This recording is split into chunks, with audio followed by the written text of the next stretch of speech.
Imagina esto. Estás de pie bajo el calor abrasador del sol egipcio, un resplandor blanco que se refleja en interminables bloques de piedra, caliza que se elevan en los muros inacabados de un templo. El aire es pesado, dulce con los lotos que trae la brisa del Nilo, pero debajo flota otro olor cobrizo, metálico, inconfundible, sangre. Los cánticos de los sacerdotes resuenan en los patios de piedra, sus invocaciones guturales vibrando como insectos dentro de tu cráneo. Este es Egipto, no el que ves en los museos relucientes, sino el que existía en tiempos de Ramsés, hace 3000 años, cuando los reyes caminaban como dioses y su sexualidad era el eje sobre el cual se creía que giraba todo el cosmos. Antes de sumergirnos en estas historias olvidadas de sexo, muerte y obsesión divina, considera darle me gusta y suscribirte para más viajes inquietantes a los rincones oscuros de la historia humana. Porque lo que estás a punto de escuchar no es el Egipto de las estatuas serenas ni de las máscaras doradas que sonríen en silencio eterno. Es el Egipto del que susurraba Heródoto, del que escribió Estrabón y del que dejaron huella fragmentos tallados en las paredes de las tumbas. Un mundo donde el sexo era ritual, donde los cuerpos eran herramientas y donde la línea entre pureza sagrada y violación grotesca no solo estaba difuminada, sino borrada deliberadamente. Los egipcios entendían el cuerpo no como carne privada, sino como un recipiente de energía cósmica. Sangre, semen, fluido menstrual, no eran inmundicia, sino combustible, esencias potentes a través de las cuales se renovaba el universo. Cuando Atum, el primer dios, dio origen a la creación, no lo hizo con un mandato, sino con la masturbación, eyaculando a la primera pareja divina, Shu y Tefnut. Este mito no se susurraba con vergüenza. Estaba grabado en las paredes de los templos, recitado en himnos sagrados. Enseñaba a los egipcios que la sexualidad no era pecado. Era el motor de la creación. Pero ¿qué ocurre cuando reyes y sacerdotes deciden que su propia carne debe recrear ese momento divino una y otra vez? ¿Qué ocurre cuando ese deber se convierte en obsesión? Heródoto, escribiendo en el siglo V, A.C., tras viajar por Egipto, anotó costumbres que horrorizaban incluso a sus ojos curtidos. Habló de prácticas de embalsamamiento en las que los cadáveres de mujeres se retenían durante días antes de ser entregados a los embalsamadores, porque con demasiada frecuencia eran violados en el taller. Imagina eso, una familia de luto retrasando el entierro, no por pureza ritual, sino para dejar que el calor iniciara la descomposición suficiente como para repeler la lujuria de los embalsamadores. Para los egipcios esto no era solo depravación, era sabotaje metafísico. Un cadáver profanado podía perder su oportunidad de eternidad, su Ka contaminado para siempre. La necrofilia en Egipto era más que un crimen, era terrorismo cósmico. Y sin embargo, en los mismos textos sagrados encontramos a Isis, la diosa de la magia, montando el cadáver desmembrado de su esposo Osiris. Su pene perdido, devorado por peces, Isis fabrica un sustituto, y en el mito, concibe a Horus de su unión con un dios muerto. La necrofilia era entonces a la vez la violación más abominable y, paradójicamente, el acto más sagrado. Era contaminación y resurrección. Esa paradoja nunca se resolvió. Se filtró en las cámaras de sacerdotes y reyes, persiguiendo cada entierro, cada ritual. Si el cosmos mismo nació de la eyaculación de un dios, entonces el semen del rey tampoco era esencia privada. Era la supervivencia de Egipto. Durante la crecida del Nilo, los faraones realizaban rituales donde se masturbaban en la orilla, derramando su semilla en las aguas como inseminación mágica. Para los egipcios, el Nilo no era solo agua, era el cuerpo del dios Hapi, y la emisión del faraón era una ofrenda que aseguraba inundaciones fértiles, cosechas y supervivencia para millones. Imagina la escena: sacerdotes en filas solemnes, cortesanos observando, el rey levantando su túnica y ejecutando el acto cósmico. No había risas, ni vergüenza. El acto era política divina, su erección tan crítica como una ley o una batalla. Pero el filo más oscuro de esta cosmología sexual estaba en el propio palacio. Los faraones eran dioses. Los dioses se casaban con sus hermanas. Y así Ramsés II, el llamado Grande, tomó por esposas al menos a 3 de sus propias hijas tras la muerte de su amada Nefertari. Los relieves muestran a Bintanat, su hija, de pie a su lado, no como princesa, sino como gran esposa real. Imagina el horror psicológico. Una niña criada para venerar a su padre como Dios, de repente declarada su consorte. Para Ramsés no era incesto, era preservación ritual de la sangre divina, la réplica de Osiris e Isis. Para la hija era borramiento, su feminidad consumida para convertirse en espejo de su madre muerta, el duelo de su padre hecho carne. Antropológicamente, este colapso entre lo sagrado y lo profano es lo que Claude Lévi-Strauss llamaría la aniquilación del tabú. Incesto, necrofilia, bestialismo, para la mayoría de las culturas son los límites definitivos del horror. Para los egipcios, bajo lógica divina, podían convertirse en pilares del orden. Lo sagrado era suciedad, lo profano era santo. Cada alcoba de faraón, cada taller de embalsamador, cada ritual de templo se desarrollaba bajo esta inversión, este axioma aterrador. Si la creación lo exige, ningún límite se mantiene. Ahora piensa en las tumbas. Los arqueólogos que desenterraban entierros reales a menudo encontraban figurillas burdas, hombres de madera o barro con erecciones grotescamente exageradas, colocadas alrededor del sarcófago. Durante décadas, los eruditos las descartaron como amuletos de fertilidad. Pero lee los textos de los sarcófagos, conjuros que ordenan a Isis y Neftis excitar al faraón muerto, estimular su pene para que engendre vida incluso en la muerte. Estas figurillas no eran amuletos, eran herramientas rituales. En la oscuridad sellada de una tumba, sacerdotes y mujeres de la casa real se reunían, recitando conjuros mientras tocaban, manipulaban y excitaban simbólicamente el cadáver de un rey. El objetivo, transferir su potencia sexual a la eternidad, asegurar que la línea de Horus continuara. Para nosotros, es horror necrofílico. Para ellos, era necesidad cósmica. Cada acto de preservación contenía la semilla de la violación. La mesa de embalsamamiento era a la vez quirófano y posible escena del crimen. El harén del rey era a la vez palacio de placer y motor ritual. Las aguas del Nilo eran sagradas y, a la vez, inseminadas por manos humanas. Egipto prosperaba en esa frontera afilada entre reverencia sagrada y profanación grotesca. Y como anotó Heródoto, incluso su propio pueblo a veces se estremecía. Por eso, escribió, los cuerpos de mujeres nobles se dejaban pudrir antes del embalsamamiento. El horror no estaba oculto. Se vivía, se conocía, se temía, y esto es solo el comienzo. Cuanto más desciendas en la cosmología sexual egipcia, más se disuelve la línea entre divinidad y grotesco, hasta que cada cama, cada tumba y cada inundación se convierte en escenario de rituales que confunden sexo, muerte y eternidad en una sola pesadilla implacable. Imagina esto: una cámara bajo un templo, iluminada únicamente por lámparas de aceite que parpadean. Las paredes están pintadas con imágenes de dioses con formas animales, halcones, chacales, serpientes, sus ojos dorados brillando en la luz inestable. En el centro yace una losa de piedra caliza donde un cuerpo ha sido estirado, desnudo, aún reluciente con los aceites de la muerte. El aire está cargado de incienso destinado a santificar el espacio, pero no puede ocultar el hedor de la descomposición. Este es el taller del embalsamador, el Wabet, el lugar puro. Para los egipcios antiguos era el laboratorio más sagrado, donde la muerte se invertía, donde la carne se preservaba, donde el Ka y el Ba, las partes del alma, podían asegurarse para la eternidad.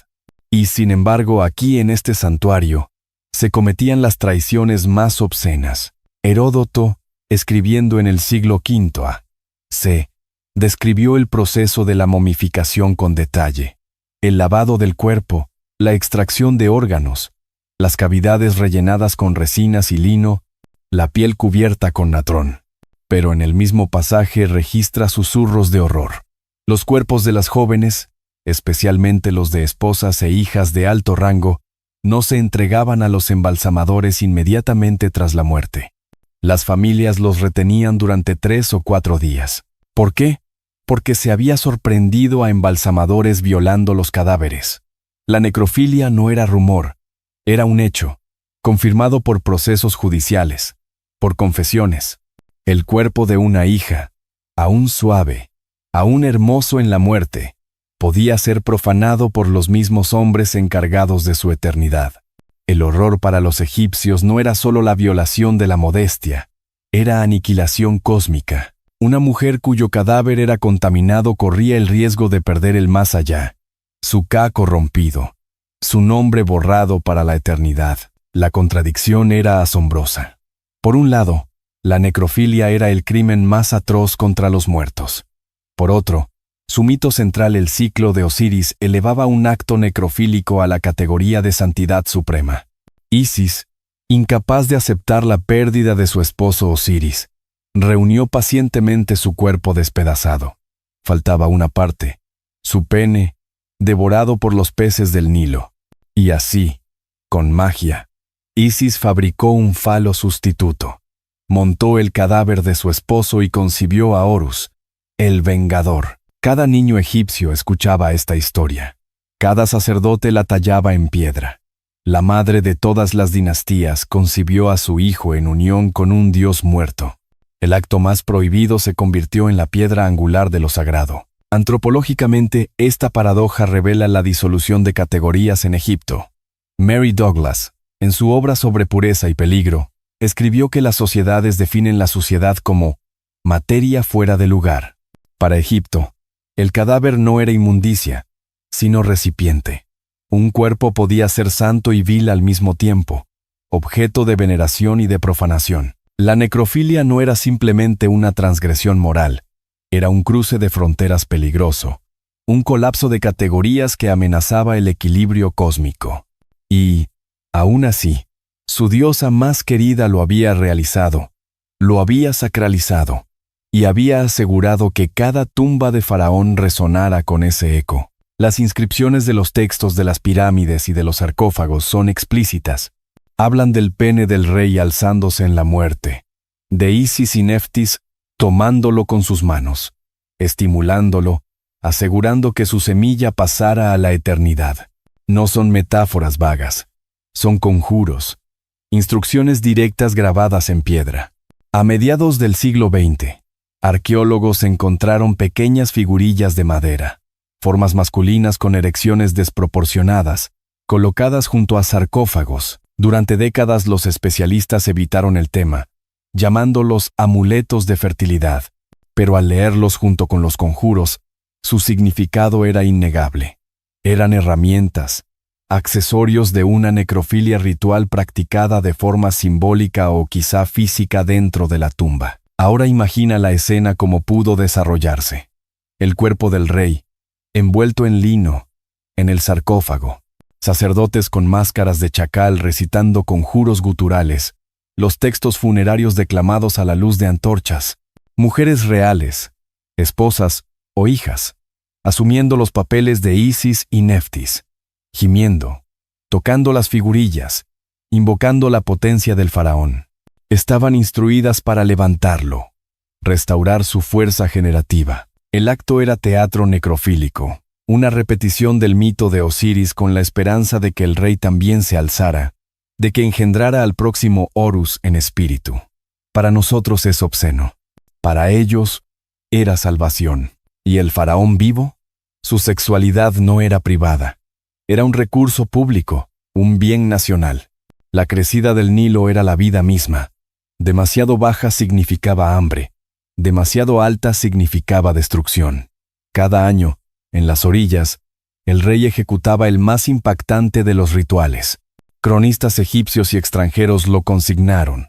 El faraón se masturbaba en público, derramando semen en el Nilo, inseminando simbólicamente al dios Hapi.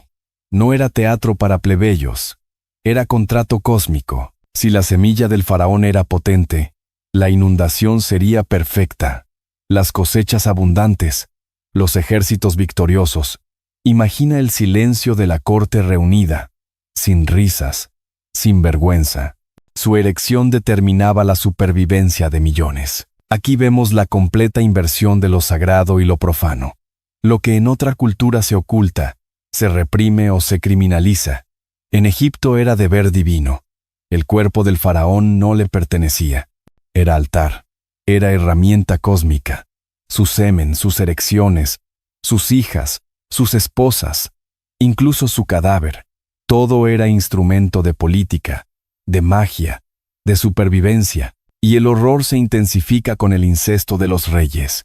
Ramsés II, el gran conquistador, elevó a sus hijas al rango de esposas tras la muerte de Nefertari.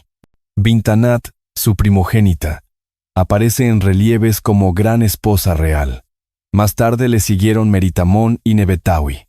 A nuestros ojos modernos, es incesto, un padre casándose con sus hijas, pero para los egipcios era imitación divina. Atum creó a los primeros hermanos con su semen. Geb, la tierra, se unió a Nut, el cielo, su hermana. Osiris e Isis eran hermanos. Para el faraón, desposar a su hija no era transgresión, era réplica sagrada. Imagina la violencia psicológica.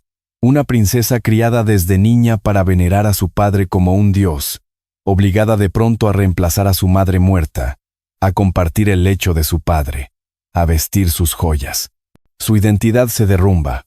Ya no es hija, ni princesa, sino consorte, un recipiente para la continuidad divina. Los antropólogos lo llaman lógica divina.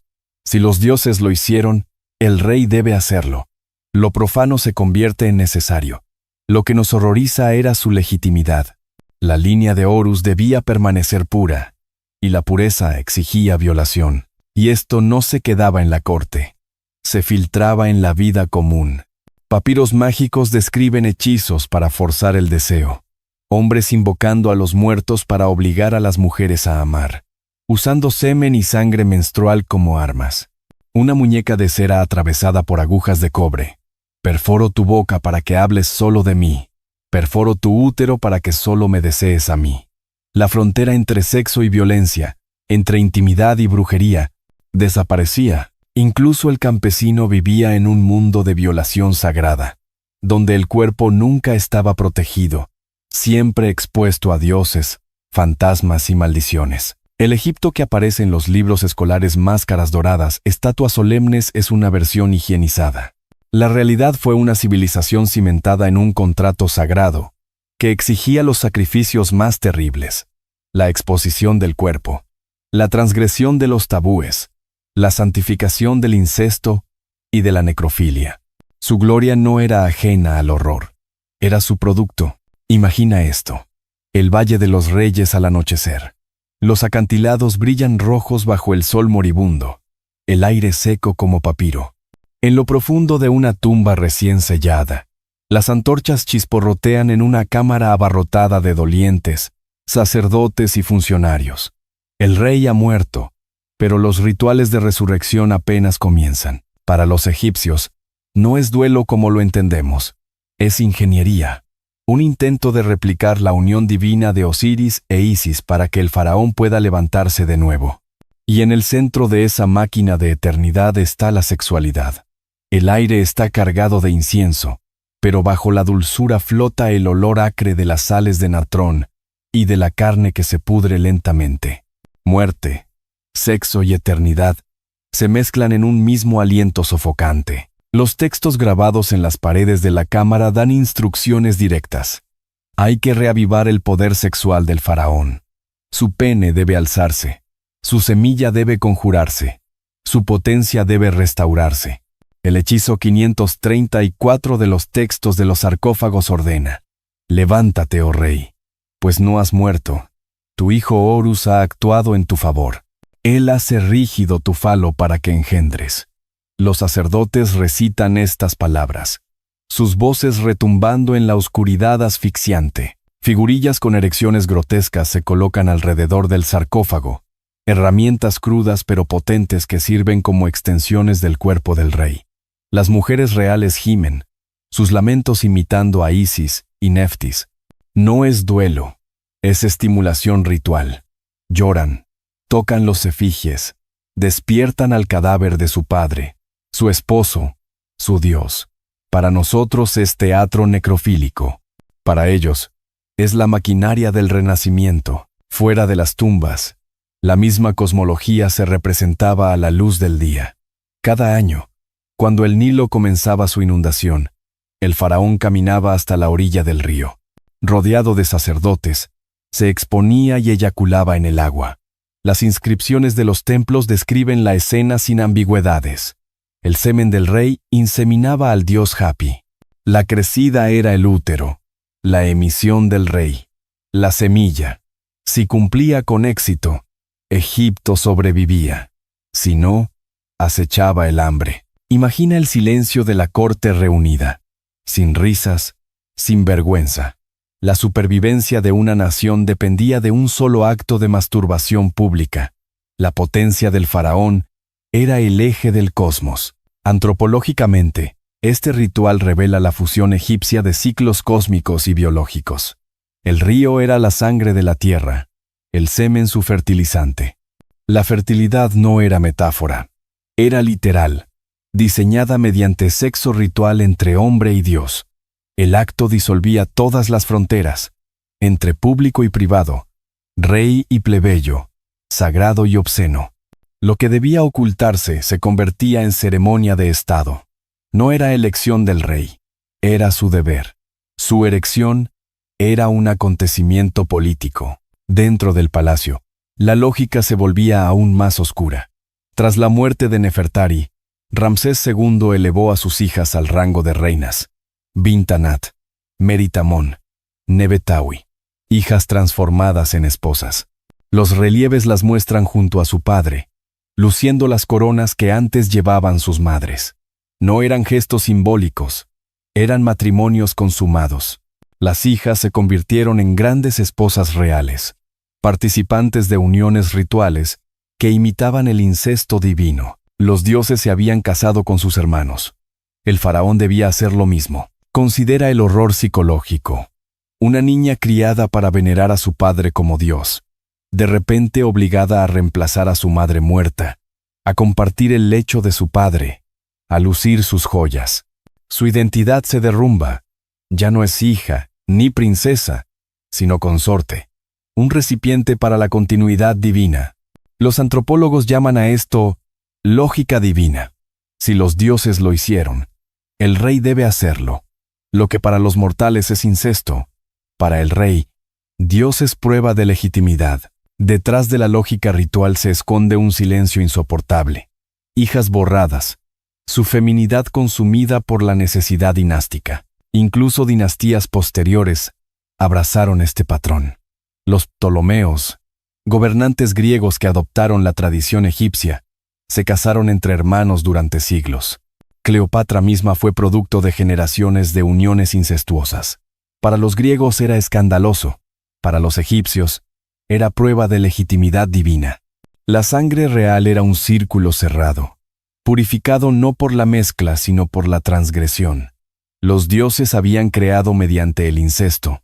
Los faraones debían replicarlo. Lo sagrado era suciedad. Lo profano era ley. Pero la cosmología sexual de Egipto iba más allá del incesto y la necrofilia. Heródoto registra el festival de Mendes, donde se adoraba al dios carnero Baneb-Yedet.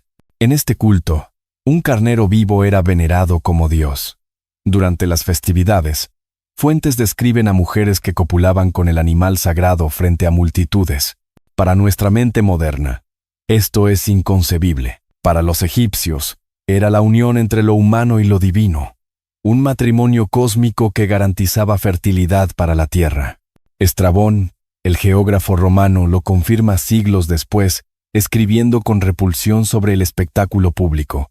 La mujer no era degradada a sus ojos, era honrada, elevada como consorte del dios.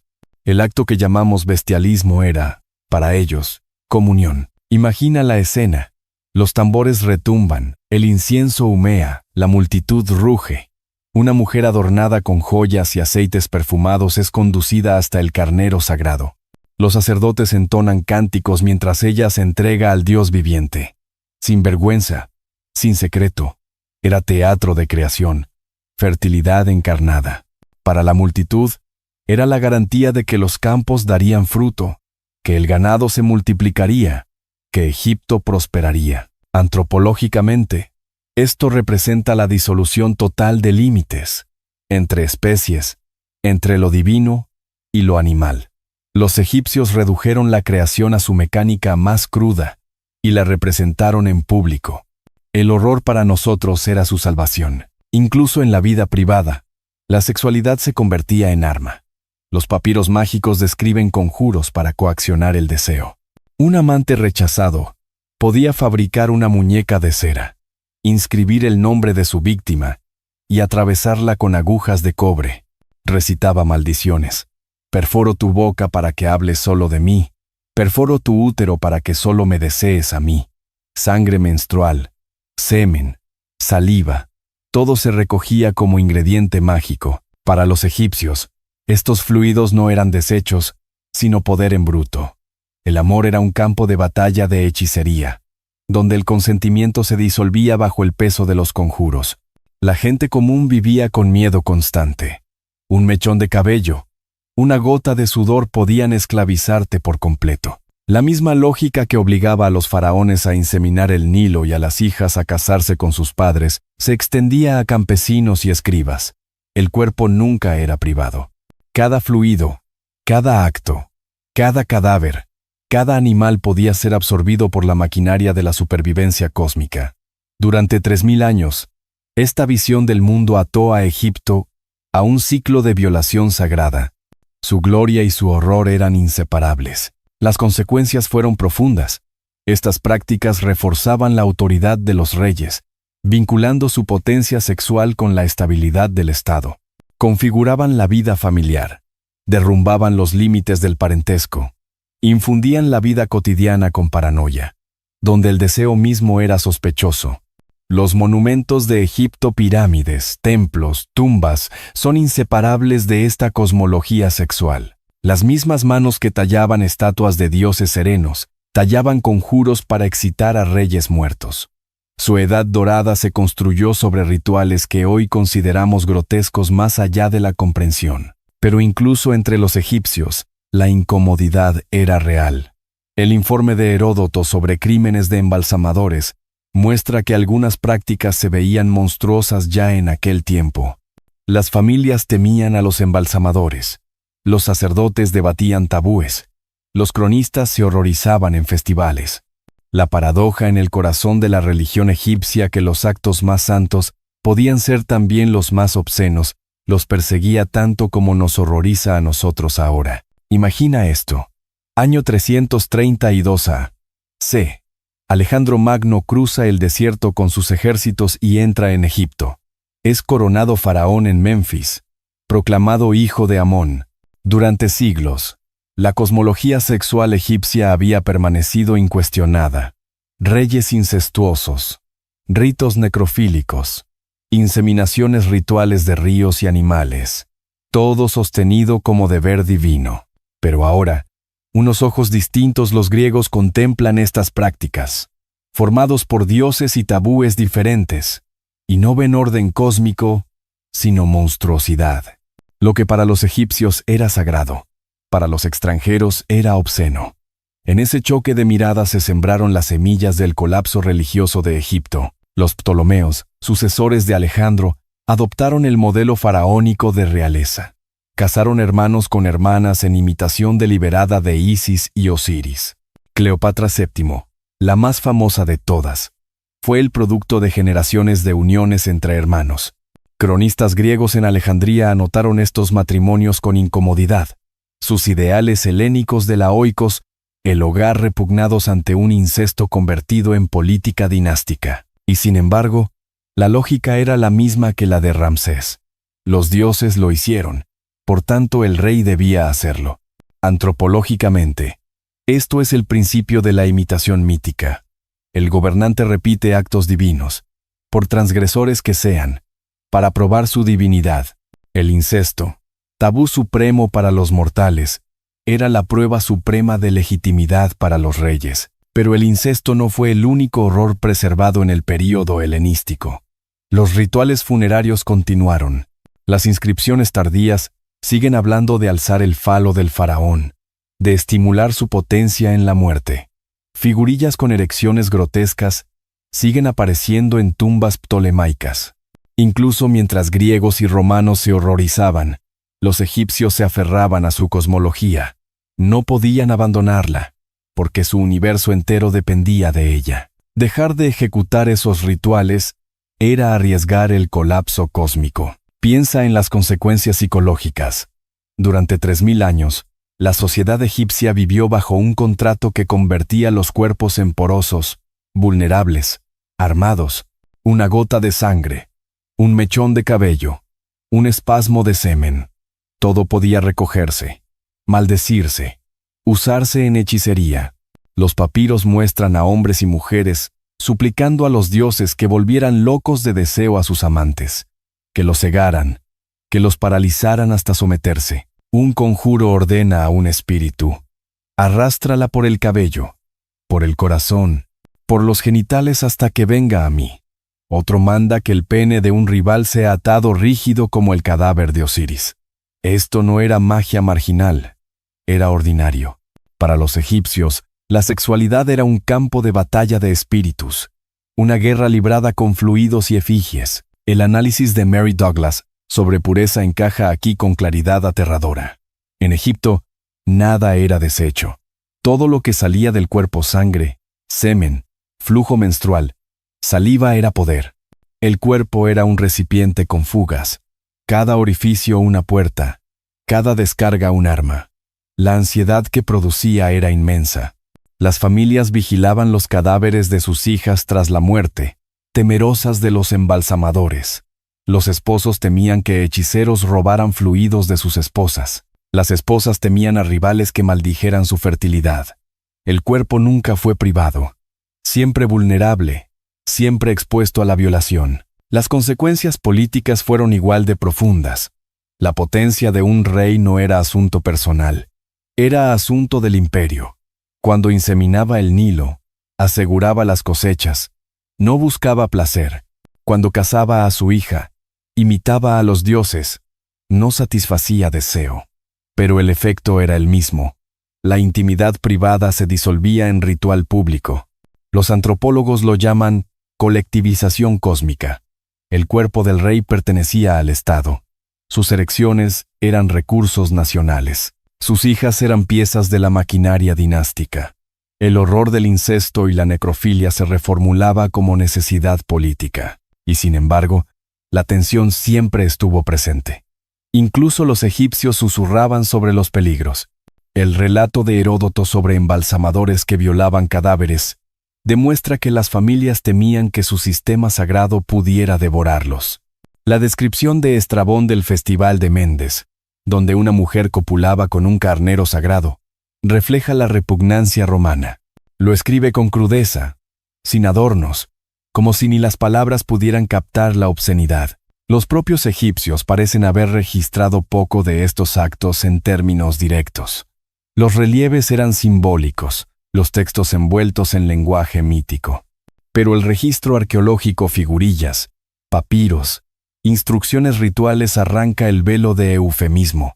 El horror es innegable. Cuando el cristianismo se extendió por Egipto entre los siglos I y IV d.C., estas prácticas fueron suprimidas con violencia. Terminaron las dinastías incestuosas. Los ritos de resurrección necrofílica fueron condenados como demoníacos. Los rituales públicos de semen y sangre fueron reemplazados por sacramentos de vino y pan.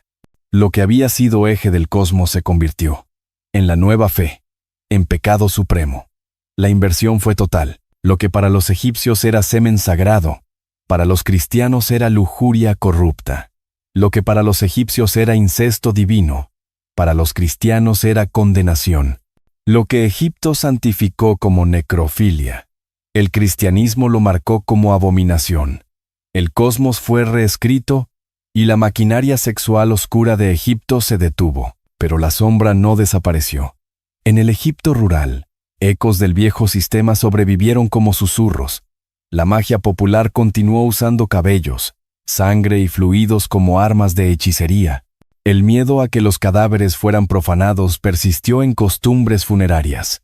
Antropólogos del siglo XIX aún encontraban en aldeas la práctica de custodiar los cuerpos de mujeres durante días, un eco lejano del temor herodoteo. La memoria de lo sucio como sagrado, de lo prohibido como divino, sobrevivía como un fantasma. ¿Qué debemos concluir entonces?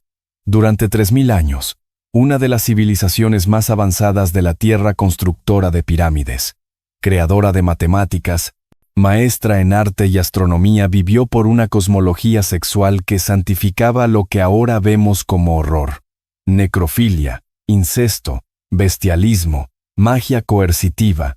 No eran perversiones marginales, eran pilares del Estado, de la religión, de la vida familiar. La gloria de Egipto fue inseparable de su horror. La lección antropológica es dura. Categorías que tratamos como absoluta, sagrado y profano, pureza e inmundicia, cuerpo y alma no son universales, son construcciones. Egipto las invirtió.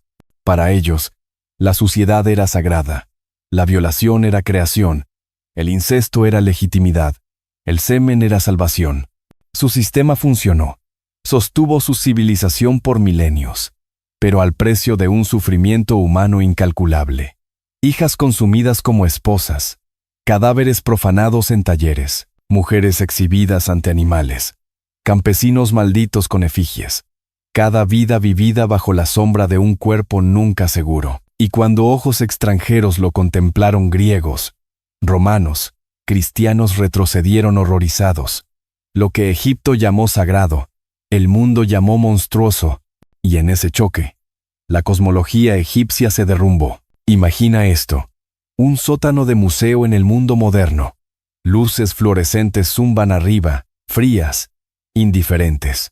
En un estante descansa una figurilla de madera, pequeña, burda, pero inconfundible. Un hombre tallado con una erección desmesurada. Durante décadas permaneció almacenada con la etiqueta de amuleto de fertilidad. Ahora los estudiosos leen las inscripciones de los textos de los sarcófagos, de los textos de las pirámides, y de pronto la verdad emerge. No es un objeto ingenuo, es un vestigio de resurrección necrofílica, colocado junto a un rey muerto para asegurar su potencia en la eternidad. Lo que a nosotros nos parece pornografía grotesca fue, para el Egipto antiguo, el motor del cosmos. Este artefacto irradia un horror más perturbador que máscaras doradas o sarcófagos. Recuerda que una de las civilizaciones más celebradas prosperó sobre una cosmología sexual que apenas podemos describir sin estremecernos. La historia de las prácticas sexuales horríficas de Egipto no termina en las arenas de la antigüedad. Sus consecuencias resuenan aún. Durante 3 milenios, los egipcios creyeron que el cuerpo nunca era privado, nunca seguro, siempre un receptáculo de fuerzas cósmicas. El semen del faraón inseminaba ríos. Sus hijas se convertían en esposas. Los cadáveres eran excitados ritualmente. Animales eran elevados a consortes divinos. La gente común se maldecía y se ataba unos a otros con fluidos corporales. El cuerpo era poroso, vulnerable, peligroso, armado. Cada orificio era un portal, cada secreción una herramienta. Esta visión del mundo unió a Egipto, pero también sembró paranoia, trauma y violencia en la vida diaria. Heródoto, Estrabón y Plutarco son nuestros testigos horrorizados. Describieron embalsamadores que profanaban cadáveres, mujeres que copulaban con carneros, matrimonios incestuosos y rituales que desdibujaban todo tabú. Para ellos no eran simples curiosidades, eran advertencias, escritas con una mezcla de fascinación y repugnancia. En sus palabras asoma la pregunta universal: ¿hasta dónde puede llegar una civilización para preservarse? Para Egipto, la respuesta fue: hasta donde hiciera falta, incluso si implicaba violar a sus muertos, consumir a sus hijas o borrar cada frontera entre lo sagrado y lo profano. Las consecuencias fueron catastróficas. Las dinastías incestuosas de los Ptolomeos produjeron gobernantes como Cleopatra, brillante pero físicamente frágil, moldeada por generaciones de endogamia. Los ritos de resurrección necrofílica escandalizaron a observadores extranjeros, minando la legitimidad de Egipto a ojos de griegos y romanos. Los rituales públicos de semen y sangre se convirtieron en munición para la condena cristiana, presentados como prueba de corrupción y depravación pagana. Lo que había sido deber cósmico se transformó en vergüenza histórica, pero sería un error descartarlos como primitivos. Antropológicamente, Egipto demuestra que lo sagrado puede santificar cualquier cosa, incluso el horror. Cuando la supervivencia depende del ritual, ningún acto es demasiado obsceno. El faraón inseminando el Nilo nos parece obsceno. Para ellos era política de Estado. Una hija casada con su padre nos parece abominable. Para ellos era imitación divina. Un cadáver excitado en su tumba nos parece inimaginable. Para ellos era resurrección. Lo sagrado convertía lo profano en santo. Y con esa lógica Egipto perduró milenios. Y sin embargo, aquí se esconde una advertencia intemporal. Cuando el cuerpo se convierte en propiedad del Estado, cuando la carne privada se transforma en recurso público, el horror sigue. En Egipto, el semen del rey no era suyo. Pertenecía a la nación. Los cuerpos de sus hijas no eran suyos. Pertenecían a la necesidad dinástica. El cadáver de una mujer no era suyo. Pertenecía a embalsamadores, sacerdotes, a la maquinaria de la eternidad. Los fluidos de la gente común no eran privados, eran armas de brujería. Esta eliminación de la autonomía corporal produjo una civilización de monumentos colosales, pero también dejó ecos de trauma, fragmentos de horror que aún hoy nos inquietan. Mira el mundo moderno. Nos enorgullecemos de haber escapado a tales obscenidades. Y sin embargo, la lógica persiste. El Estado aún reclama cuerpos en tiempos de guerra, reclutando a hombres para matar y morir. Los gobiernos legislan los derechos reproductivos, decidiendo quién puede o no puede tener hijos. Las corporaciones recolectan datos genéticos, saliva, ADN, reduciendo el cuerpo a información, a mercancía. Puede que ya no veamos el semen como divino, pero vemos el ADN como moneda. Puede que ya no inseminemos ríos, pero los contaminamos como si fueran recipientes a llenar. El horror egipcio no es tan ajeno como fingimos. Es un espejo oscuro, distorsionado, pero humano al fin. Al final, la caída de Egipto no vino solo por invasiones extranjeras, sino por sus propias contradicciones. Un sistema que santifica el incesto, la necrofilia y el bestialismo puede perdurar, pero solo mientras su pueblo crea en él. Cuando llegaron los griegos y los romanos, su repugnancia quebró la ilusión. Cuando los cristianos impusieron nuevos tabúes, la cosmología egipcia se derrumbó. Lo sagrado ya no pudo justificar lo obsceno. Lo que había sido orden divino quedó expuesto como horror humano. Y así regresamos al sótano del museo. La figurilla de madera nos devuelve la mirada con su erección grotesca, un artefacto de fe y de violación. No es un resto de perversión marginal. Es una piedra angular de un mundo donde sexo, muerte y eternidad estaban entrelazados de manera que apenas comprendemos. Tenerla en la mano es sostener un fragmento del alma de una civilización, un alma edificada sobre un pacto entre dioses y hombres que exigía lo impensable. Imagina de nuevo el taller de embalsamamiento, las orillas del Nilo, la tumba del faraón. Escucha los cánticos, huele el incienso, siente el aire espeso de sudor y podredumbre. Ese fue Egipto, no el higienizado de los manuales, sino el Egipto de carne y fluidos, de incesto y hechicería, de necrofilia y desesperación cósmica. Un mundo donde el horror era santo, donde la inmundicia era sagrada, donde los cuerpos eran consumidos por una maquinaria de eternidad. La advertencia es clara. Cuando lo sagrado devora lo profano, cuando el Estado devora el cuerpo, el horror sigue.